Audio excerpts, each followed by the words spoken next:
Welcome to the OK Book Club, Book 2, Episode 3, The Lost Library. And here's the question. We've got a lot of friends here. They're going to give us the answer. The question that everyone wants to know is who started the fire? Who do you think it is? Go. Mice. Who? Evan's dad. Evan's dad. Either Evan's dad or Mortimer. All right, give me one. Mortimer. Mortimer. Evan's dad. Who? Evan's dad. Who? No idea. Go.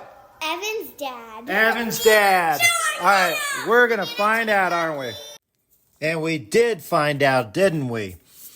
Welcome to the OK Book Club. And no, this is not episode 3 of book 2, The Lost Library. This is the retrospective episode, the last Lost Library episode. Love the alliteration there. And I have to tell you right now, yes, we didn't start the fire, right? Who started the fire? I feel like I'm singing a Billy Joel song. Listen, right now, stop. Get out of this podcast. Stop listening if you didn't finish this book. I'm going to give you 5 seconds to stop it so you don't listen to anything else because, spoiler alert, this entire episode is spoilers, right? Because it's a retrospective episode looking back at this great book. Here's your 5 seconds. Stop. Out of here. All right. Up front, I had to say this. And it's embarrassing, really embarrassing. And if Rebecca, you're listening to this, thank you for an awesome book. Not as good as When You Reach Me, but I've been mispronouncing her last name the whole time. I will never do this again. It's Rebecca Steed, not Rebecca Steed.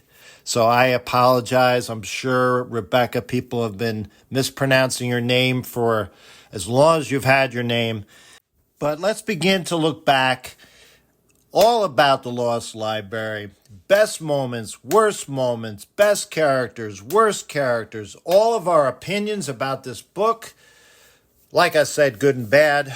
And I will be pausing this episode here. Jasper is about to get up, I guarantee you. And just to give you another little window into Jasper's life here, guess what? I found out this morning, just a few minutes ago, about a wild animal that apparently has been hanging around our house. I go outside early in the morning to get the water sprinkler going, and my neighbor across the street, 31 years, we've been living across the street from each other. He's the best guy in the world. He yells out to me, Johnny, Johnny. And it's a long story. He calls me Johnny. Anyway, he's like, yeah, this reminds me, you sitting there getting your water sprinkler ready. You've got a fox in your yard. What? Oh, yeah, thanks for telling me this. So anyway, Jasper has been, seeing a fox on our walk, and he lives in the neighborhood, but he's been far away every time we run into him with the condominiums a few blocks down the street. But now apparently he's hanging out in my yard. Just great. Wonderful. Jasper and the fox, perfect together. But let's start talking about the Lost Library. All in all, I'll tell you up front, beginning, middle, and ends. Beginning, I didn't like it at all. Then all of a sudden we learned that the library burned down and people died. My interest peaked. Middle of the book, the end of the book really, really was good. Overall, I'll give it a 4.0. Listen, Rebecca Steed, her book entitled When You Reach Me, that won a Newbery Medal Award, really was a fantastic mystery, always had you guessing, and this one didn't live up to that book. The mystery was too predictable. Right up front, you almost knew what was going on in terms of who was guilty. The Mortimer the cat gave you that heads up almost in the first chapter. All my fault. So the character development in the beginning when we talked about Evan and, needing to put on his cape, I really thought it was going to be so much better in terms of getting to know the characters. So that piece of the book definitely could have been better. And overall, like I said, it ended well. So too predictable. Character development could have been better, but it was a satisfying book in the end. And why? Because of the emotional piece, tugging at your heartstrings. Al, Miss Scoggins, and even Mr. Brock. When I look back on this book, those three are the ones I'm going to remember, especially what happened at the end. These are the specific memories I'm going to carry with me. And we'll dive into all this. And friends, I think this is important, especially with fiction. You end up reading so many different stories, and over the years, your feelings evolve. But really, if you never go back and revisit the books, ultimately, what'll stay with you, and the reason that these books are important, is the lessons they teach you about life, about your life, as you can walk through the shoes of the characters and the morals of all these stories. It can help you in your life, right? And I think it goes back to a lot of what I was taught when I entered teaching. The emotional piece is what's so important. In my first orientation, in my first teaching job, a principal got up in front of the room, and I'll never forget it. She basically said, hey, you know what? Years from now, your students, they may remember what you taught them, but very little. What will stay with your students is how you made them feel, right? So that's what life is all about, love and connection with other people.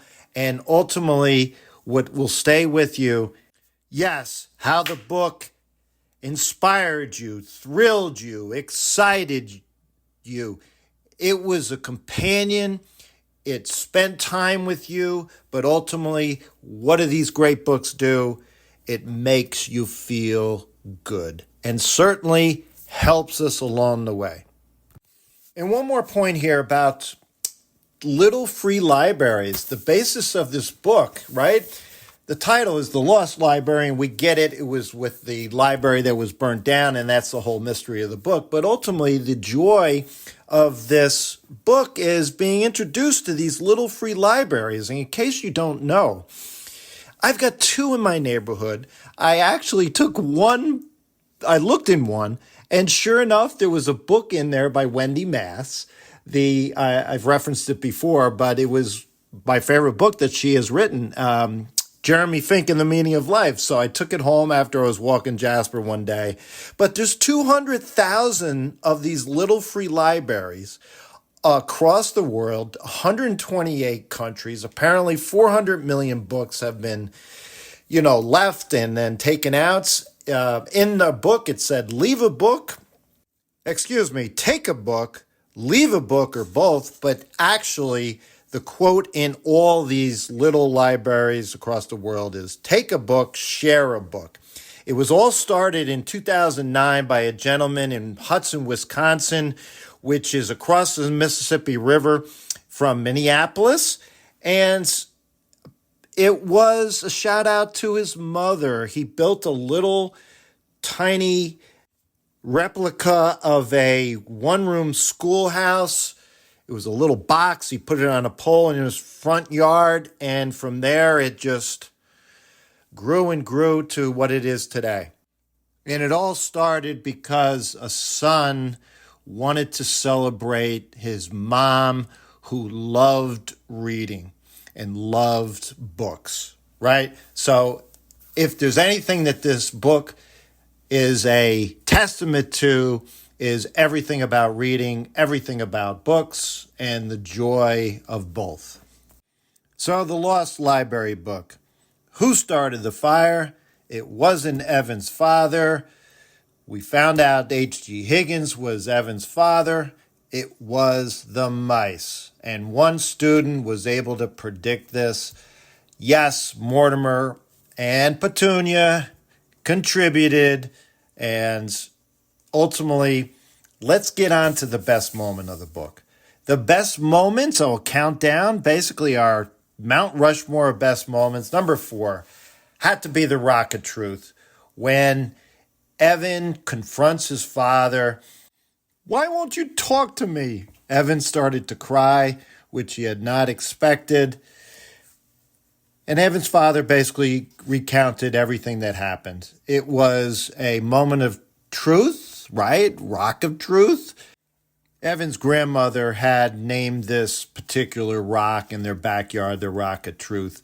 And what was so wonderful and really kind of heartbreaking as the dad went through the litany of what happened, he was not responsible. He didn't set the fire, but everyone in town thought he did. And Evan just can't bear to hear this. And the author wrote on page 165, Evan waited. The first rule of the Rock of Truth was no lying. The second rule was no interrupting. And as he wrapped up, Evan's eyes filled with tears of frustration, possibly the worst kind of tears. Just a really great moment in the book. The third best moment of the book, in my opinion, I have written down at the top of the chapter, wow, was when Al, it's her chapter, when she basically recounted towards the end of the book, this is beginning on page 160, what happened. It was her flashback of what happened that night. During the fire, when the fire happened, there was a quote in here from Mrs. Scoggin that said, "I shouldn't have yelled at him." And that was when we found out that Al was short for assistant librarian, which Miss Scoggins said there were too many letters to fit. This flashback happened after Evan had stopped by the history house and Al had given Evan all these articles about the fire. And then after Evan left, that's when she had the flashbacks, looking through all these articles, the obituaries of Miss Scoggin and Mr. Brock. And as Al is replaying this in her mind, she just remembers Miss Scoggin saying, yeah, he was a good boy. A lot of regret going all around with all these different characters about this horrible night of the fire. The second best moment in the book was Mortimer's epilogue at the very end of the book, page 207 and 208, where Mortimer and Petunia go to the movies in Granville, and Mortimer noticed two figures hurrying to seat themselves in the first row of plush red chairs. One of them carried a box of popcorn. They held hands throughout the whole movie and didn't get up when it ended. They seemed ready to watch it all over again. As Mortimer watched, one of the figures appeared to float out of her chair just a little and then quickly settle down again. Could it be? Yes, this moment is all about what we learned in my opinion, the best moment of the book. What is happening here? Yeah, Miss Scoggin, Mr. Brock, they ended up finally going on their dates. And here it is that Mortimer sees them. And it's just horrible that they passed away, but it's great because ultimately they passed on, as one of my students had said, not passed away. And yes, they are happy. It was just a wonderful, wonderful moment, really done well by the authors. The best moment of the book, by far, so emotional, so heartbreaking, edge of your seat suspense, chapter 36, all about Al, and when Miss Scoggin and Mr. Brock passed on, Mr. Brock had said, hey, I am most looking forward to the movies, right? He said, he repeated, quite soon, he added, and he picked up his book. It slipped through his finger once, but he made another grab and managed to hold it to his face. And Al asks Miss Scoggin, Miss Scoggin, where are we going? And then they start to pass on. Before she had a chance, Miss Scoggin had a chance to answer Al, Mr. Brock, still holding his book, began to rise. First, he was only a foot or so above the parlor sofa, apparently still reading, but very soon he rose higher. Then his head was halfway through the ceiling. Miss Scoggin, he called. His book fell to the floor. Miss Scoggin, Mr. Brock. Miss Scoggin grabbed onto him, his ankle. Then Al grabbed onto Miss Scoggin, her ankle, as everyone started rising. He disappears, and then Miss Scoggin, we must go. If we are going, I believe. Miss Scoggin looked at Al. Can I do anything else for you? You know your place again, she said. At last. Right? And then later on, she says, if you can let go, I can let go. Strangely, Miss Scoggin sounded more patient than I had ever known her to be in life or death. And then ultimately, as both of them are rising through the ceiling, they finally let go of each other. And Miss Scoggin says, I love you, my dear. And what does Mr. Brock yell out? What courage, which we heard in the beginning of the book. And Al says, as the chapter ends, I believe he was talking about me. What is this all about? This is all about Al finding her place, being comfortable in her place, in her life now, 20 years after the fire, and she can move on. It just a wonderful, it's by far, in my opinion, the moment that I'll remember the most in this book. Worst moment of the book, it had to have been a few of the chapters with Mortimer. Chapter 25, page 124, Mrs. Baker comes to visit Mortimer at the free library, talking about poems that he had written, just 3 pages of wasted time. I made a note about how boring it was. And then chapter 30, Evan's chapter, 3 pages of just introducing Dimitri. Again, just filler, waste of my time. Who is the best character? I mean, it has to be Evan. He drives the narrative. He drives the mystery. We got a little glimpse into his character. Really good kid. A lot of emotion with him. Every time I turned to his chapter, I was like, great, this is now going to be an interesting chapter. We're going to get going with the mystery. Second best character has to be Al. Even though she frustrated me, I didn't think she was a lady, right? But ultimately, towards the end, so much emotion came out with her. And really, she's the heart and soul of this book. There's no question. It's almost like a sequel to this book would be fantastic about how she ends up retaking her place in the village, in her new life. And talk about another category. What character did we want to know more about? What character left us hanging? Talk about a character that really would be great for a prequel for this book.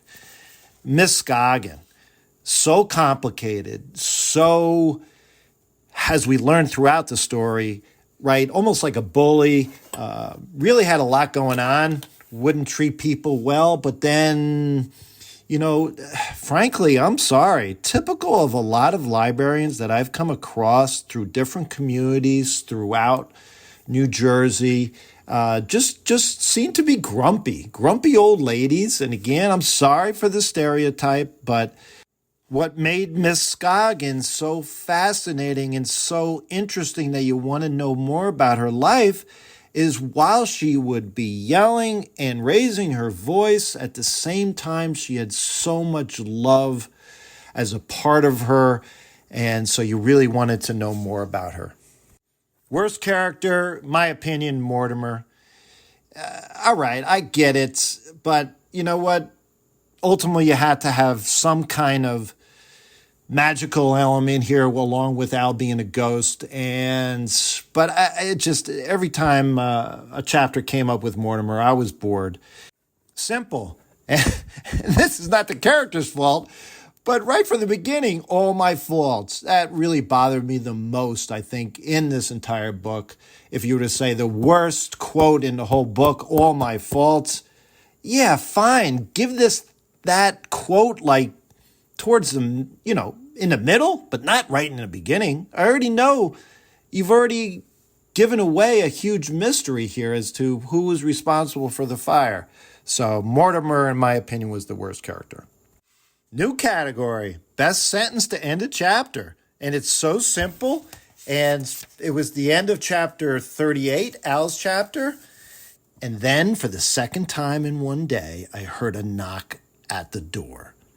Talk about something that will want to keep you reading, have you turn the page, start a new chapter. It's so simple, right? So effective. Friends, take notice of this. The best way to become a great writer is to read and pick out and find the little nuggets that show you how to write great. Best line in the entire book, coming in at a close second, is the last sentence in the book. I'll tell you what, when you look back at books, the first sentence and the last sentence, I talk about this all the time. Grab the reader up front, end with the bang.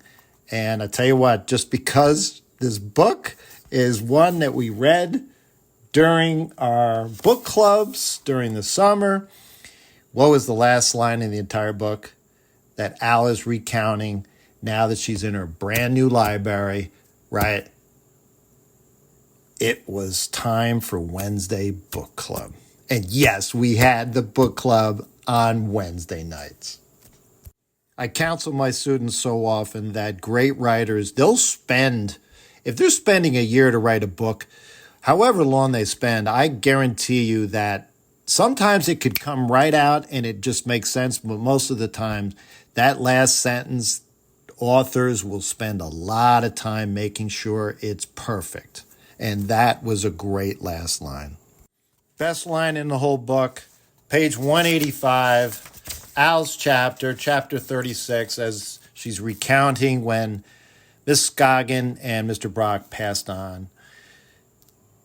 Miss Scoggin looked at Al.